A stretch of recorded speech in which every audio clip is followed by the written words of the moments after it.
અને ભરતજી હવે સોગંદ ખાય છે, માં જો મેં કઈ કઈને કીધું કે મારા માટે તું રાજ્ય માંગશે તો માં ગૌશાળાને જે બાળવાનું પાપ લાગે ને એ તારા દીકરા ભરતને લાગે.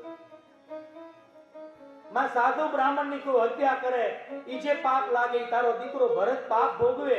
જો મેં કીધું કે મારા માટે રાજ્ય માંગજે,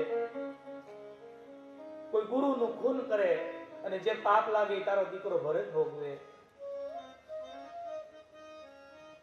માં ગર્ભવતી સ્ત્રી હોય એને 8મો ગર્ભ ચાલતો હોય, 8મો મહિનો, એના એ ગર્ભને કોઈ કાચા ગર્ભને કટારથી કાપી નાખે અને સ્ત્રી હત્યા અને બાળ હત્યાનું પાપ લાગી તારો દીકરો ભરત ભોગવે. માં મારી આમાં કાંઈ સંમતિ હોય તો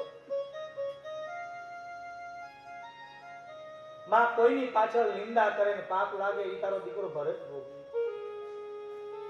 માં ભગવાનની સારી પૂજા મૂકીને લોકો તાંત્રિક વિધિ કરે અને તાંત્રિકની જે દશા થાય એ તારા દીકરા ભરતની થાય. માં સંસારમાં 28 પ્રકારના નરક છે, તારો દીકરો 28 પ્રકારના નરક ભોગવે. જો મેં કઈ કઈને કીધું હોય કે માં મારા માટે રાજ્ય માંગજે, ભરતજી પડી ગયા. માં કૌશલ્યા કે ભરત બસ હવે ના બોલ બાપ, આમાં તારો કોઈ દોષ નથી.